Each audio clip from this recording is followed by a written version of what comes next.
Now, this is what is currently happening right now in Nigeria. Toddlers are amongst 50 school children kidnapped in Nigeria. And mind you, this is not the first time it's happening. This is a regular occurrence. It happens all the time. Because there is a belief that there's some Islamic terrorist groups that are kidnapping children. Why have you not heard about it as much as you've heard about the xenophobia?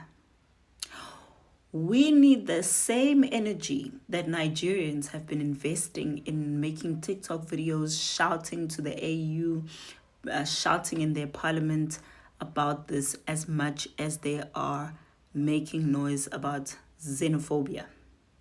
The same xenophobia that doesn't have a single person who's died so far, but they keep creating it. Now you have women and children and toddlers that are being kidnapped in your country. But you are more worried about so-called xenophobia in South Africa when you know very well that week in and week out, South Africans are showing you videos of Nigerian drug dealers running wild in the streets. And you guys want to tell us about African unity. If all these people across the African continent are serious about African unity, let's stand up for these toddlers. Let us stand up for these toddlers.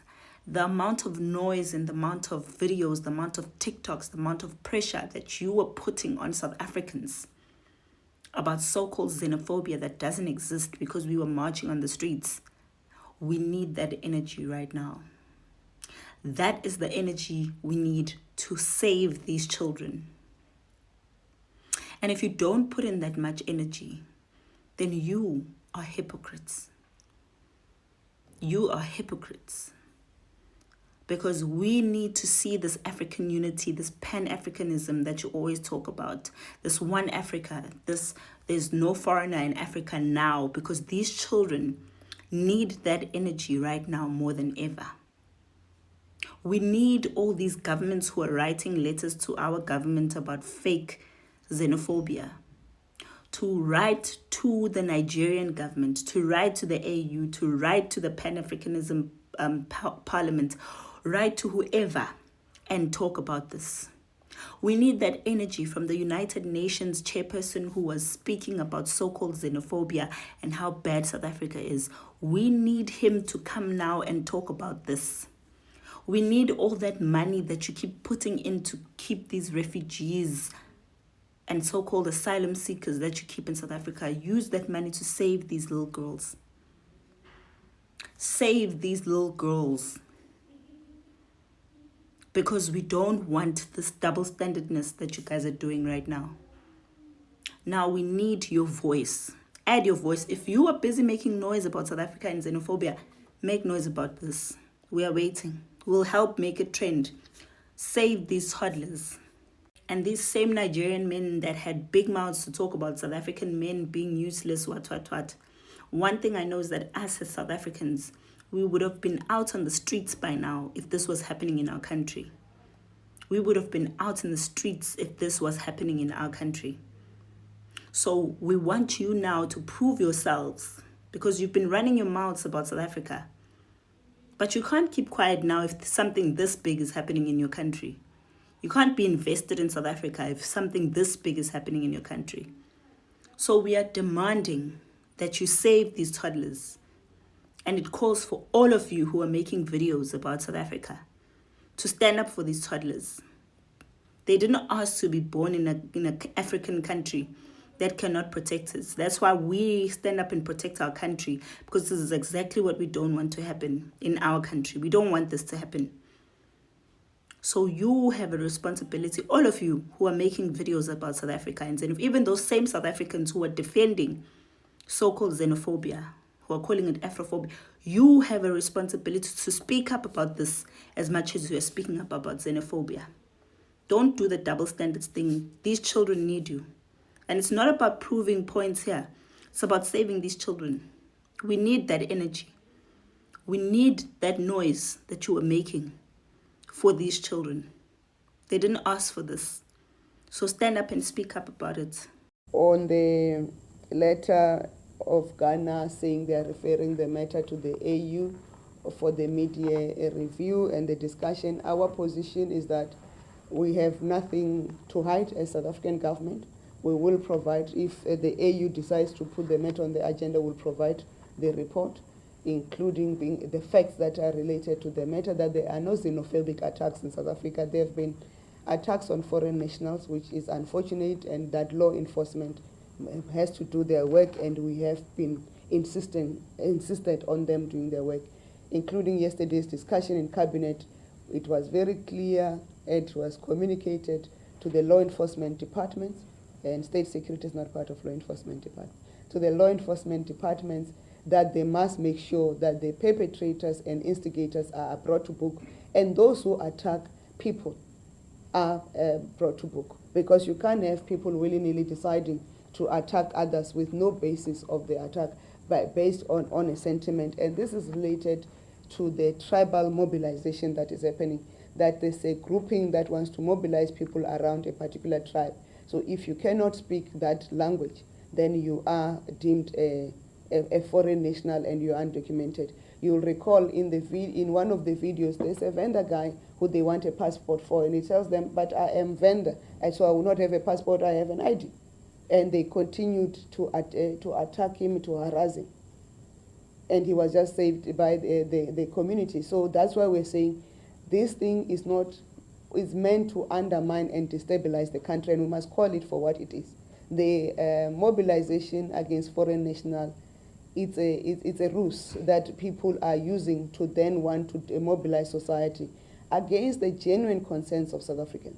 There are problems in South Africa of high unemployment. There are problems of employers choosing to employ foreign nationals because they can abuse them for cheap labor without following the labor laws of the country, and then forgo a South African. And there's the narrative that says South Africans will not take up those jobs. Why do you say South Africans will not take up those jobs when they are looking for employment? But there's also the part that South Africans are playing themselves, of when government made an intervention last year to say all informal businesses, including spaza shops, we must have business licenses, trading licenses. There was even waivers of registration fees. And what we needed was the papers that you are in the country. And we must also be clear, refugees, not the ones who go home during Christmas holidays, true refugees that are fleeing for one reason or the others and have been registered in accordance to South African law and international law as refugees, they are allowed to do business in South Africa and to find employment in South Africa. Why? Because South Africa does not host refugees in refugee camps. We allow them to integrate into communities. Unlike in other countries in the continent where refugees are hosted in refugee camps, they are integrated. And we at the point when we took the decision, was saying government will not be able to afford providing for refugees in refugee camps, and it will be better to get them to integrate into communities.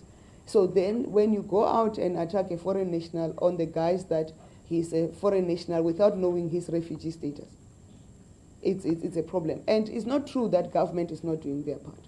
We have been consistent. You'll remember that this is the very government that has established the Border Management Authority to strengthen the work at the border, at the ports of entry in South Africa. It is this very government that has done investigations, arrested people, and fired people for corruption in the border. It is this very government that has, since the establishment of the BMA, has deported over 500,000 illegal immigrants in the country. It is this border that has said to South Africans, come and register for spaza shops, come and register for informal trading. But it's South Africans who are choosing to sublease. When the laws are very clear, the bylaws of municipalities are very clear that when you have that license, you cannot sublease it. It's for you to do business. It is this very government that have intervention programs to support through the Department of Small Business Development, to support informal and small business traders, or what you call micro business owners, to do their businesses, including the various spaza shops, hair salons, motor mechanic, penal beating, and so forth. And I know I was the Minister of Small Business Development when we first introduced the packages to support those micro businesses. So you cannot say there are no intervention. We have gone further, by the way. We have gone further and said we need to revise the immigration laws. We had the draft white paper on immigration and refugee protection, and we revised it again because there were gaps that were not included in the draft white paper. We've revised it and we've approved it, and Home Affairs is working for it to be a bill. In that, we've made provision of first country of safety. You'll recall in the previous post-cabinet briefing, I indicated that in terms of first country of safety principle says, if there's a war in Zimbabwe, in Mozambique, in Eswatini, in Lesotho, in Botswana, in Namibia, the first country of safety can be South Africa or any other, because we are the first country that they go to. And I indicated at that briefing that there is no war even within the SADC region where people could justify flocking to South Africa. The wars that we know of now, it's in Sudan. And South Africa and Sudan, there are many countries of safety before Sudanese could arrive here. We have said we need to we are putting that provision in our laws so that we can be able to remove people who want to seek refugee status in South Africa who are not entitled to be in South Africa because they are other first country of safety. South Africa cannot be a center where everybody flocks to. But critical to that, as government, we have also said the problems of immigration southwards, outside of the criminality and other things that are happening in that movement, the human trafficking, drug trafficking, gun trafficking, and terrorism that is flocking through, we have said it's a development issue.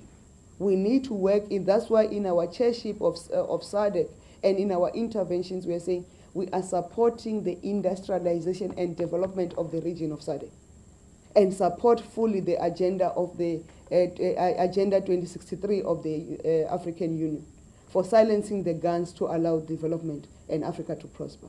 That's why South Africa has been the biggest champion of the African continental free trade area, so that we could then grow together. We have even engaged with our counterparts in the continent and said, when we talk about the rules of origin, we want you not to allow imports that will come and diminish the value of African products. We must foster manufacturing within our continent. It's South Africa who's championing the critical mineral strategy in the African continent so that we can beneficiate at source, so that Africa, who is the largest reservoir of critical minerals, and critical minerals which are being used to develop economies such as China, the US, and other economies, the green economies, and the technology economies, the electronic vehicles, and the cell phones, and the digital economy. Those critical minerals are found in the largest abundance only in the African continent. But Africa is not developing, and we've said we must agree and we must be one within the continent, as a continent, to say we will no longer export those out, but not only that, but we are going to beneficiate. If you want to have access, you must invest in the African continent and beneficiate in that country where you are extracting the minerals. We are no longer to be the exporters of dust and rocks. That is our position, because you cannot deal with the migration challenge outside of the economic and development opportunities, because either you deal with it from a political strife and war situation, or you deal with it in economic terms, economic opportunity. So we cannot, everybody collectively, the African governments must work individually and collectively to develop their own countries so that their citizens do not feel the need to migrate to another country to seek better opportunities. It is this country that has put those measures in place. But we have also equally put measures to protect South Africans. The President, during the State of the Nation address, announced the 10,000 labor inspectors so that we can go inspect these industries that hire foreign nationals without paying them salaries, who then in the restaurant industry and hospitality, they have to rely on tips. It's a reality we need to confront. And it's the very government who have made that intervention to say we're going to, because that's violation of our labor laws in South Africa. There cannot be cheap labor in South Africa. It's against our constitution that we are celebrating this year for being 30 years. That South Africa is not a source of cheap labor, whether by South Africans or by any other person, whether South African businesses or South African people. And will protect that provision so that South Africans can find jobs. And that is the commitment we have made in terms of the work that we've done. It's not the state security alone that is monitoring the protests, it's also the law enforcement that are monitoring the protests so that we can hold everybody to account, but not only hold everybody to account, to also understand what are the underlying things that are informing the protest. Because there cannot be a protest against opportunities, to protect opportunities for South Africans that then mobilize on a particular language. If you don't speak that language, you cannot speak. You are not represented. You cannot be. South Africa, there is only one nation, which is the South African nation, because that's what our forebears strived for. And that nation is both black and white. It's non-racial. It's non-sexist. It's non-tribal. And that nation must be united. We are united in confronting our challenges, and we are united in finding the solutions, but we see ourselves as one people. And that's why our constitution also recognizes the 12 official languages, with the prospects of recognizing more languages.